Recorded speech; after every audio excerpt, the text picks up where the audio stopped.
নমস্কাৰ আসাম টেকটক্সৰ দৰ্শকসকলক মই কিনে স্বাগতম জনাইছো আৰু এই মুহূৰ্তত লৈ আছো কেইবাটাও গুৰুত্বপূৰ্ণ খবৰ।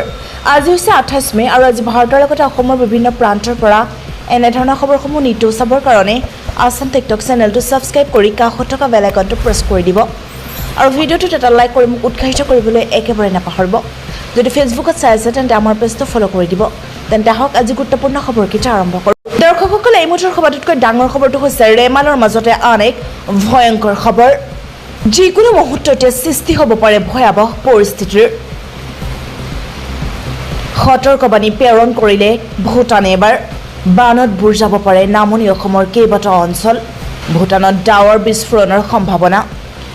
ভূটানৰ দক্ষিণ প্ৰান্তত বৃষ্টিপাতৰ লগতে ডাৱৰ বিস্ফোৰণৰ সম্ভাৱনা আছে। ডাৱৰ বিস্ফোৰণ আৰু বৃষ্টিপাতৰ ফলত বৃদ্ধি পাব ভাৰতলৈ বৈ অহা নৈ জলপৃষ্ঠ। চিন্তিত এতিয়া বৰপেটা, বঙাইগাঁও, চিৰাং, কোকৰাঝাৰবাসী। পৰৱৰ্তী বিগ ব্ৰেকিং নিউজটো হৈছে ৰাহুল গান্ধীয়ে আৰ্মি হ'ব নোৱাৰে, অগ্নিবীৰো হ'ব নোৱাৰে।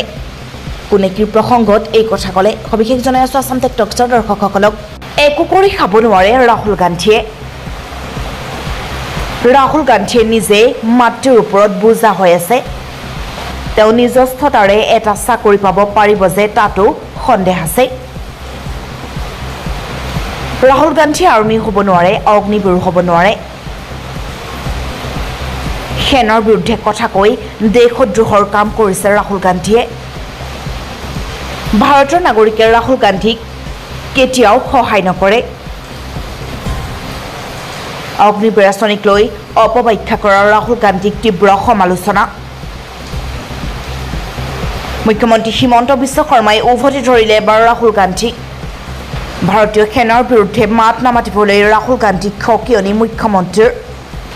কেনেকৈ ধৰা পেলাব EVM বিসংগতি ধৰা পেলাবলৈ কাউণ্টিং এজেণ্ট তথা বিৰোধী প্ৰাৰ্থীক দিয়া হৈছে বিশেষ কিটিপ। 4 জুনত ভোট গণনাৰ সময়ত সতৰ্ক থাকিবলৈ আহ্বান। জ্যেষ্ঠ অধিবক্তা তথা ৰাজ্যসভাৰ সাংসদ কপিল চিবালৰ বিস্ফোৰক সংবাদমেল। EVM বিসংগতি ধৰা পেলাবলৈ চাৰ্ট প্ৰস্তুত কৰিছে কপিল চিবালে। EVMত মূল কণ্ট্ৰল ইউনিট, বেলট ইউনিট আৰু ভিভিপেট থাকে। এইকেইটা বিষয়ত কাউণ্টিং এজেণ্ট প্ৰাৰ্থীয়ে মন কৰিব লাগিব। মূল কণ্ট্ৰল ইউনিট, বেলট ইউনিট, ভিভিপেটৰ ID ক্ৰমিক নম্বৰ মিলিছে নে নাই ভালদৰে চাব লাগিব। লগতে EVMত থকা কাগজসমূহ বন্ধ কৰি থোৱা অৱস্থাত আছে নে নাই সেয়াও চাব লাগিব। চিবালে প্ৰস্তুত কৰা 3 নং স্তম্ভ অত্যন্ত গুৰুত্বপূৰ্ণ বুলি মন্তব্য কৰে। এই স্তম্ভতে থাকিব ভোট গণনাৰ তাৰিখ আৰু সময়। EVM খোলাৰ সময় কাগজত লিখা থাকে। যদিহে উল্লেখিত সময় আৰু EVM খোলাৰ সময়ৰ ব্যৱধান দেখা পোৱা যায় তেন্তে নিশ্চিত হ'ব যে EVM ভোট গণনাৰ পূৰ্বে খোলা হৈছে। EVMৰ ক্ৰমিক নম্বৰ ID অনুসৰি তাৰিখৰ মিল নাথাকিলে গম পোৱা যাব EVMৰ খেলিমেলি। নিৰ্বাচনী ভাষণত মিছা কথাৰে আদানীৰ ভাৱমূৰ্তি নষ্ট কৰাৰ ষড়যন্ত্ৰ। ৰাহুল গান্ধী আৰু মোদীৰ বিৰুদ্ধে আদালতত তৰাহল গোচৰ।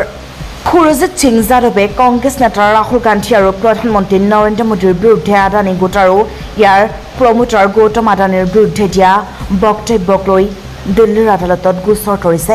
আৰু এই গোচৰত আদালতে গান্ধী আৰু মোদী কোনো ভিত্তি নোহোৱাকৈ আদানী গোটৰ কোম্পানীসমূহৰ প্ৰমোটাৰক মিছা অভিযোগ উত্থাপন কৰি মিছা আৰু বিভ্ৰান্তিকৰ বক্তব্য দিয়াৰ পৰা বিৰত থাকিবলৈ কয়। বিহাৰত কথমপি ৰক্ষা পৰিল ৰাহুল গান্ধী। অহা 1 জুনত দেশত লোকসভা নিৰ্বাচনৰ অন্তিম পৰ্যায়ৰ ভোটগ্ৰহণ অনুষ্ঠিত হ'ব। নিৰ্বাচন হ'বলগীয়া সমষ্টিবোৰত নিৰ্বাচনী প্ৰচাৰ অব্যাহত আছে আৰু তাৰ মাজতে বিহাৰত চাঞ্চল্যকৰ ঘটনা।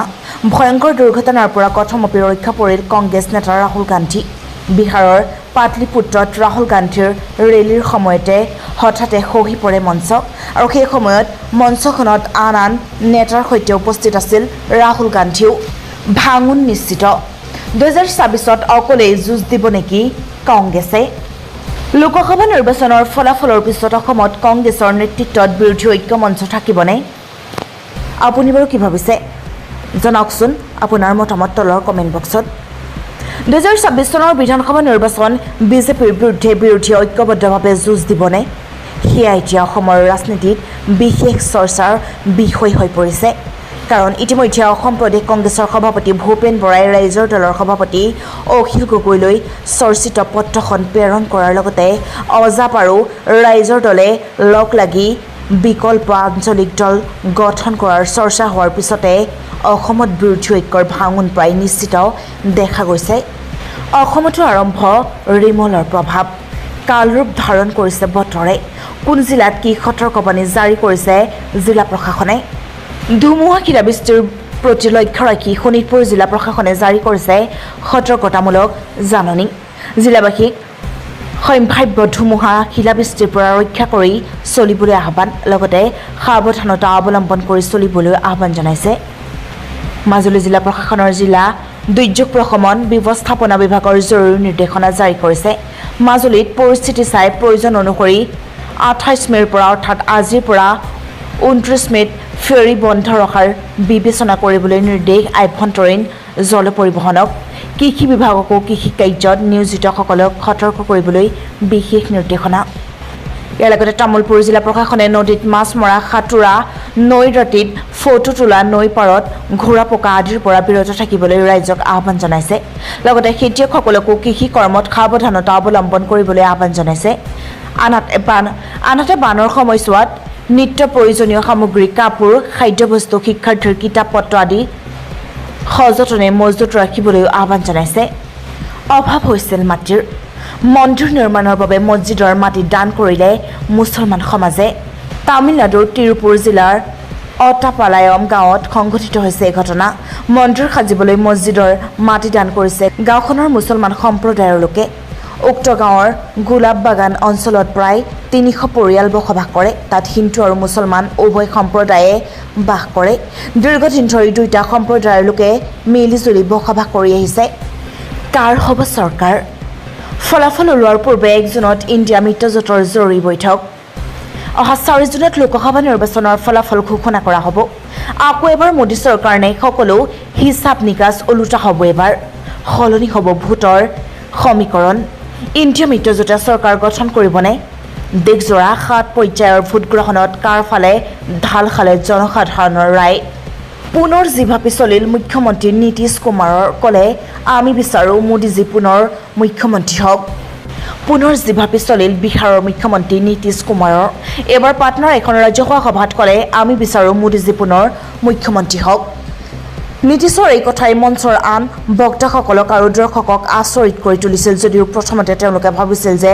প্ৰধানমন্ত্ৰীৰ সলনি জিভাপি চলি মুখ্যমন্ত্ৰী বুলি কৈ পেলাইছে কিন্তু এবাৰ নহয় একাধিকবাৰ নৰেন্দ্ৰ মোদীক মুখ্যমন্ত্ৰী বুলি অভিহিত কৰিছিল জেডিইউৰ মুৰব্বীগৰাকীয়ে তেওঁ কি ভুল কৈছে তাকো গম পোৱা নাছিল কিন্তু কোনেও আগবাঢ়ি আহি ভুলটো শুধৰাই নিদিলে ঢেকীয়াজুলিত ভয়ংকৰ ঘটনা ধুমুহা বৰষুণত স্কুল বাছৰ ওপৰত বাগৰি পৰিল প্ৰকাণ্ড গছ আহত কেইবাগৰাকীও শিক্ষাৰ্থী ঢেকীয়াজুলিত সংঘটিত হৈছে এক ভয়ংকৰ ঘটনা বিগত দুদিন ধৰি ৰাজ্যজুৰি ধুমুহা বৰষুণৰ তাণ্ডৱ অব্যাহত থকাৰ সময়তে ঢেকীয়াজুলিত স্কুল বাছৰ ওপৰত বাগৰি পৰিল এডাল প্ৰকাণ্ড গছ আৰু গছ বাগৰি পৰাত বিধ্বস্ত হৈছে এতিয়া স্কুল বাছখন খবৰ অনুসৰি বাছখনত থকা কেইগৰাকী ছাত্ৰ ছাত্ৰী আহত হৈছে ঢেকীয়াজুলিৰ সেণ্ট উৰ্চুলা উচ্চ মাধ্যমিক বিদ্যালয়ৰ প্ৰৱেশদ্বাৰত এই ঘটনা সংঘটিত হৈছে বাছখনত এইখন বিদ্যালয়ৰে ছাত্ৰ ছাত্ৰী আছিল আৰু আহত ছাত্ৰ ছাত্ৰী কেইজনক